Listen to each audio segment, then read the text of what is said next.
اعوذ باللہ من الشیطان الرجیم، بسم اللہ الرحمن الرحیم۔ الذین ينفقون في السراء والضراء والكاظمين الغيظ والعافين عن الناس والله يحب المحسنين والذين إذا فعلوا فاحشة أو ظلموا أنفسهم ذكروا الله فاستغفروا لذنوبهم ومن يغفر الذنوب إلا الله ولم يسروا على ما فعلوا وهم يعلمون أولئك جزاؤهم مغفرة من ربهم وجنات تجري من تحت الأنهار خالدين فيها ونعم أجر العاملين قد خلت من قبلكم سنن فسيروا في الأرض فانظروا كيف كان عاقبة المكذبين هذا بيان للناس وهدى وموعظة للمتقين ولا تهنوا ولا تحزنوا وأنتم الأعلون إن كنتم مؤمنين إن يمسسكم قرح فقد مس القوم قرح مثله وتلك الأيام نداولها بين الناس وليعلم الله الذين آمنوا يتخذ منكم شهداء والله لا يحب الظالمين وليمحص الله الذين آمنوا ويمحق الكافرين أم حسبتم أن تدخلوا الجنة ولما يعلم الله الذين جاهدوا منكم ويعلم الصابرين وَلَقَدْ كُنْتُمْ تَمَنَّوْنَ الْمَوْتَ مِنْ قَبْلِ أَنْ تَلْقَوْهُ فَقَدْ رَأَيْتُمُوهُ وَأَنْتُمْ تَنْظُرُونَ۔ آیت نمبر 134 134 سے میں نے 143 تک پڑھا۔ یا رب لک الحمد کما ینبغی لجلال وجهک ولعظیم سلطانک سبحان اللہ وبحمدہ سبحان اللہ العظیم سبحان اللہ وبحمدہ سبحان اللہ العظیم سبحان اللہ وبحمدہ سبحان اللہ العظیم عدد خلقہ وعدد نفسہ وزنة عرشہ مداد کلماتہ۔ آیت نمبر 130 سے آیت نمبر 143 تک 143۔ یہاں پہ غزوہ احد میں جو شکست ہوئی تو کیا ریزنز تھے، تو وہ یہاں سے ہم لوگ یہ اللہ تعالیٰ نے اس کو بیان کیا آیت نمبر 130 سے۔ تو اب اسی کو ڈسکشن کل سیدھا سے ہو رہی تھی، 134 کو ابھی ڈسکس کریں گے۔ پہلے دعا کرتے ہیں۔ سبحان اللہ وبحمدہ سبحان اللہ العظیم سبحان اللہ وبحمدہ سبحان اللہ العظیم سبحان اللہ وبحمدہ سبحان اللہ العظیم عدد خلقہ وعدد نفسہ وزنة عرشہ مداد کلماتہ۔ رب اشرح لی صدری یسر لی امری واحلل عقدۃ من لسانی یفقہوا قولی رب زدنی علما اللہم فقہنا فی الدین اللہم انی اعوذ بک من قلب لا یخشع ومن نفس لا تشبع ومن علم لا ينفع ودعوة لا يستجاب لها ربنا آمنا فاغفر لنا ذنوبنا وقنا عذاب النار ربنا آمنا فاغفر لنا وارحمنا وانت خیر الراحمین رب اغفر وارحم وانت خیر الراحمین رب اغفر وارحم وانت خیر الراحمین رب اغفر وارحم وانت خیر الراحمین آمین آمین ثم آمین یا غفور رحیم۔ سبحان ربک رب العزت عما یصفون وسلام علی المرسلین والحمد للہ رب العالمین۔ اما بعد، درود ابراہیمی پڑھیں۔ اللہم صلی علی محمد۔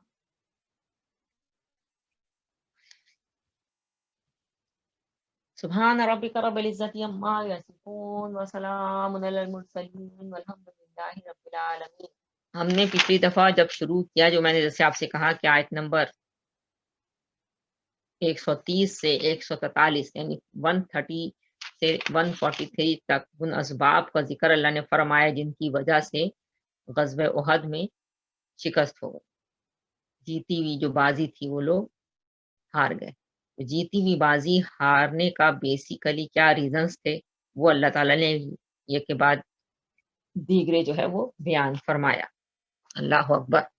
ہماری نصیحت کے لیے کہ اگر تم ایسا کرو گے تو زندگی میں ناکام رہو گے، کامیابی تمہیں حاصل نہ ہوگی۔ تو ان چیزوں سے اپنے آپ کو بچاؤ۔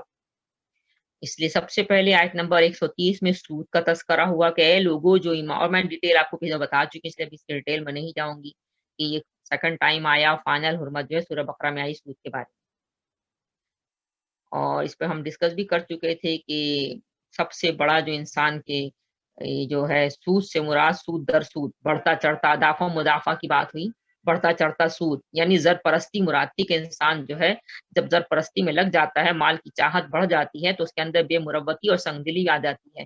پھر اس میں جو ایک ہم کہتے ہیں نا کہ کیئرنگ ہے اور ہر ایک کا خیال ہے اور ہر ایک آگے بڑھ کے خیال کرنے والا ہے، وہ چیز وہ صفت جو ہے انسان جس کو انسان بناتی ہے، انسانیت جس سے کہتے ہیں نا ہیومینٹی، انسانیت، وہ ختم ہوتی جاتی اور وہی ہوا ہے آج کل مٹیریلسٹک ہم دور میں ہیں، مٹیریل کی چاہت ہے، ہر آدمی مٹیریل کی چاہت میں دوڑا چلا جا رہا ہے، تو اس سے نفسا نفسی بڑھ رہی ہے، بے مروتی اور سنگدلی بڑھ رہی ہے. اللہ اکبر اللہ اکبر. تو یہی اللہ تعالیٰ نے بیان فرمایا یہاں پر آیت نمبر 130 میں کہ اسباب میں سے سب سے پہلا سبب کہ جو ہے زر پرستی چھوڑو، کیونکہ زر پرستی کی وجہ سے تم بہت کما لو گے، بہت کما لو گے. تو کتنا کما لو گے؟ ایک کا 10 بنا لو گے یا 20 کا 1000 بنا لو گے، کتنا بنا لو گے؟ لیکن تمہیں آخرت میں یہ کوئی کام نہیں آئے گا. سارا دنیا میں مال انسان چھوڑ کے قبر میں اکیلا جاتا ہے. لیکن اس کے برعکس بالکل فوراً ہی آپ دیکھیں آگے آیت نمبر 130 ہے، وہ 134 میں پھر اللہ تعالیٰ نے سب سے پہلی صفت جو جنتیوں کی ہے، جس کی جو ان کو جنت مل جانے کا سبب بنے گی، وہ ہے انفاق فی سبیل اللہ. کہ تنگی ہو، خوشحالی ہو، ہر حال میں اللہ کے راستے میں مال خرچ کرنے کے لیے. تو اگر تم اپنا مال اللہ کے راستے میں خرچ کرو گے تو اس کے بدلے میں اللہ کی تم مغفرت کے حقدار بنو گے، اور اس کے نتیجے میں اللہ تعالیٰ ایسی وسیع جنت کا وارث بنائے گا.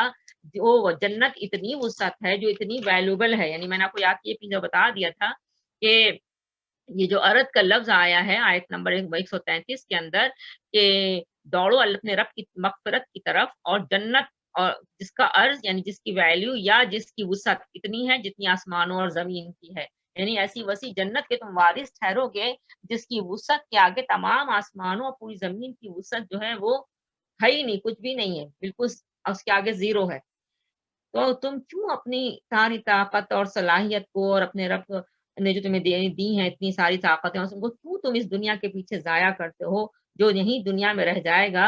اور پھر وہی مصرع پڑھوں گی جو اکثر پڑھتی ہوں، سب ٹھاٹ پڑا رہ جائے گا جب لاکھ چلے گا بن جا رہا. تو اپنی ساری طاقتوں اور صلاحیتوں کو اللہ کو راضی کرنے والے کاموں میں لگاؤ تاکہ تمہارا رب تم سے راضی ہو، تمہاری جو ہے تمہارے جو نیک اعمال ہیں اللہ کو راضی کرنے والے وہ مغفرت کا باعث بنے اور جنت کے تم حقدار بنو. یہی چیز جو ہے سورہ حدید میں اللہ تعالیٰ نے بیان فرمائی ہے. سورہ حدید کی آیات آپ پڑھ لیجئے، آیت نمبر 20 اور 21. اللہ تعالیٰ نے وہاں پہ کتنی خوبصورت طریقے سے اللہ تعالیٰ کھول کے بیان کرتے ہوئے فرماتے ہیں سورہ حدید میں، علمو، خوب اچھی طرح جان لو. یعنی کھول کے بیان کر دیا اللہ تعالیٰ نے، خوب علمو، خوب اچھی طرح جان لو. کیا جان لو؟ انما الحیات الدنیا لعب و لہو، کہ دنیا کی زندگی لہو و لعب و زینہ اور زینت و تفاخر بینکم اور باہمی تفاخر. ایک ایک لفظ کو ذرا غور سے سنتے جائیے. اس لیے میں نے اس آیت کی غزوہ احد میں جو شکست کے اسباب بنے، جو آیت نمبر 130 سے جو اسباب اب شروع ہو گئے، ان میں سورہ حدید کی آیت کا میں نے اسی لیے حوالہ دیا کہ آج کی بھی اس دنیا میں اس وقت جو ہم لوگ سانس لے رہے ہیں، سیم یہی صورتحال ہے کہ دنیا کی زندگی میں انسان بالکل مست ہے، بالکل اپنے رب کو بھول گیا ہے. اسی لیے پچھلی دفعہ ابھی جو جمعرات کو سورج شمس میں نے کی ہے دمدمہ پر آپ کو کہا تھا کہ یہ دمدمہ کا لفظ مجھے بڑا مطلب انسان دل میں جسم میں پورے کہتے ہیں نا ایک خوف کی ایک لہر سی دوڑ جانا، تو یہ لفظ دوڑا دیتا ہے لہر سی. ایک ابھی جو سورج شمس میں نے جمعرات کو آپ کو کرائی ہے تھرسڈے کے دن اس کی بات کر رہی ہوں کہ ایک ویو آئی تھی کووڈ کی اور اللہ نے جھنجھوڑنا چاہا، لیکن انسان ویسی مگن ہے لو و لو میں، ویسی زینت، وہی باہم تفاخر، اسی چیزوں میں لگا پڑا ہوا ہے. اب یہ سیکنڈ آئی ہے، ابھی تمام ہر وقت ہر جگہ اسی چیز کی ڈسکشن ہو رہی ہے. پھر سخت لاک ڈاؤن تو یہ تو وہ سب کچھ ہونے جا رہا ہے. اللہ اکبر. اصل میں بات پھر کہوں گی کہ لوگوں کو ابھی بھی سمجھ میں نہیں آ رہی ہے کہ آخر اللہ تعالیٰ انسان سے کیا چاہ رہا ہے. اور آپ دیکھیں اس میں ہم نے کہا آیت پڑھی تھی فدم دم علیہم ربہم بذنبہم فسواہا، یعنی جب اس قسم کا عذاب آتا ہے اللہ کی طرف سے ہمارے گناہوں کے، انسانوں کے گناہوں کی سبب جو دنیا میں ہر طرف گناہ ہی گناہ پھیل جاتے ہیں، تو فسواہا، سب کو برابر کرتا ہے، کیا گورا کیا کالا، ہر کسی کو، کوئی زبان بولنے والا پوری دنیا میں فسواہا، سب کو برابر کر دیا. ہر جگہ کی کہانی ایک ہے، کیا اٹلی ہو، کیا جرمنی ہو، کیا ساؤتھ ہم اس میں چلے جائیں، ایسٹ میں چلے جائیں، چاہے ہم